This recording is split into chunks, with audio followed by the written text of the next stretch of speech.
नमस्कार दोस्तों, स्वागत करता हूं एक बार फिर से एक नई कहानी के साथ। ये कहानी सुनाने जा रहा हूं मैं आपको, गुजरात की है। गुजरात की बड़ोदरा की कहानी है ये। एक ऐसी कहानी जिसमें माँ और बेटी की अचानक मौत हो जाती है और उसे हॉस्पिटल पहुंचाया जाता है। और एक दिन पहले वो दोनों माँ बेटी खुशी खुशी गरबा खेल कर आती है रात को, और उसी रात को उनकी मृत्यु हो जाती है। कैसे होती है मृत्यु, ये इस कहानी में आपको बताएंगे हम। और कितना निर्दयी होता है एक बाप या पति जो अपनी बेटी और अपनी ही पत्नी को जान से मार देता है।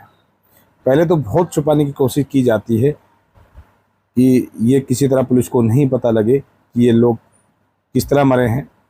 लेकिन पुलिस जब कड़ाई से पूछताछ करती है तो सारा मामला खुलने लगता है पुलिस के सामने।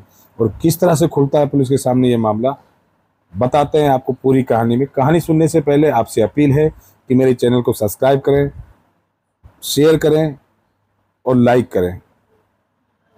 अगर वीडियो पसंद आती है तो कमेंट बॉक्स में आप मुझे सपोर्ट कर सकते हैं। सुनाता हूं कहानी, कुछ इस तरह से है। कहानी शुरू होती है गुजरात के बड़ोदरा से।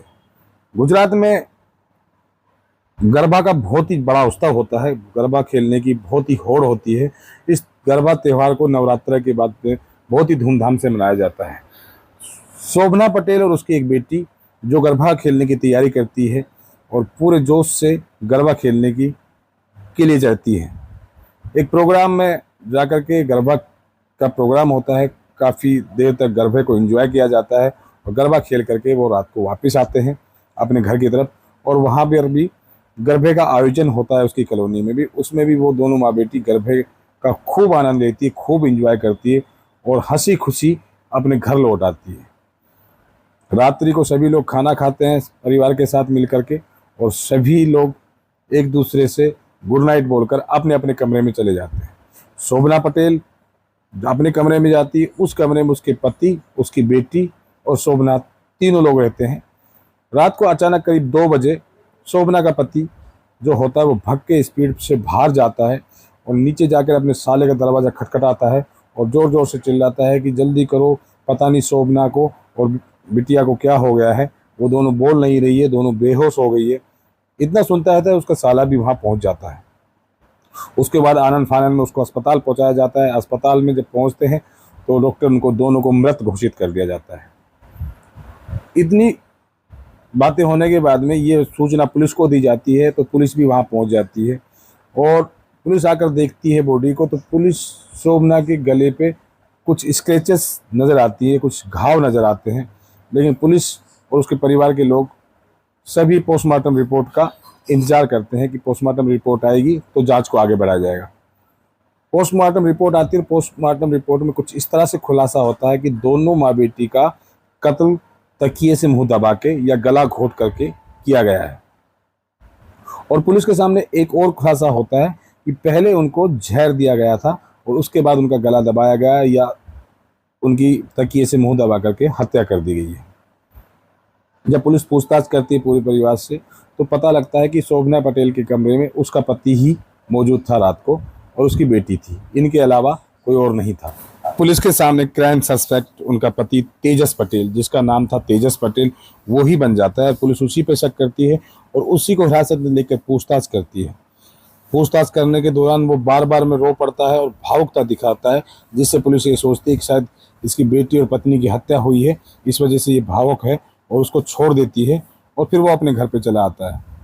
उसके बाद पुलिस और गहराई से जांच में जुटती है, उसके कमरे में जाती है, उसकी छत की तलाशी ली जाती है घर की। तो घर की छत की तलाश लेते हैं तो उस पर चूहे मारने की बॉक्स मिलते हैं दवाइयों के, जिससे चूहे मारे जा सकते हैं। और उन बॉक्सों से चूहे की दवाई निकाली जा सकी थी। उसके बाद जो उनका पति होता है शोभना पटेल का, तेजस पटेल, उसका मोबाइल भी पुलिस ले लेती है। जब मोबाइल की जांच करती है तो उसमें ये पता लगता है पुलिस को कि लगातार इस फ़ोन से हत्या करने के तरीक़ों की जांच की गई है कि किस तरह से हत्या करके जांच की जाती है, तकिया घोट के किस तरह से हत्या की जाती है। मोबाइल में ये सभी नेट पे सर्च किया हुआ होता है। पुलिस को ये रिकॉर्ड मिलता है और चूहे मारने की दवा से आदमी को किस तरह से मारा जाता है, ये सभी जानकारी पुलिस को मिलती है कि इस मोबाइल से किसी को हत्या करने या किसी को मारने का प्रयास किस तरह से किया जाता है, तरीके की खोज की गई है। तो पुलिस उसके बाद तेजस पटेल को हिरासत में ले लेती है। हिरासत में लेने के बाद तेजस पटेल उसी तरह से नाटक करता है, रोने का, भावुक होने का, लेकिन पुलिस पर अब इस बात का कोई असर नहीं होता, क्योंकि पुलिस को ये मालूम लग जाता है कि हो ना हो इसी ने उनकी हत्या की है। और पुलिस फिर भी उनसे अड़ियल तरीके कड़ाई से पूछताछ करती है। पुलिस के कुछ सवाल होते हैं जो उससे पूछे जाते हैं और उन सवालों का पुलिस जवाब चाहती है। जैसे कि आपने इस मोबाइल पे ये सर्च किया कि किसी को किस तरह से मारा जाता है, चूहे मारने की दवाई से आदमी को किस तरह मारा जाता है, आपने ये सर्च क्यों किया।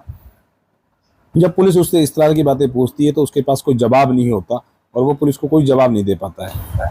पुलिस के सख्त रवैये के सामने आखिरकार तेजस टूटने लगता है और पुलिस को बताता है कि शोभना और अपनी 6 साल की बेटी काव्या की हत्या उसी ने की है।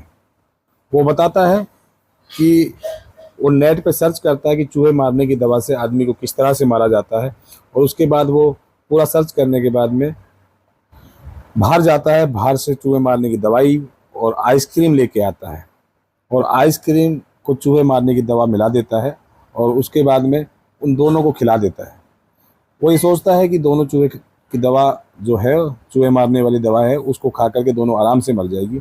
लेकिन रात को अचानक करीब 1 बजे शोभना जोर जोर से हिचकियाँ लेने लगी और उन्हीं हिचकियों से तेजस की आँख खुल जाती है।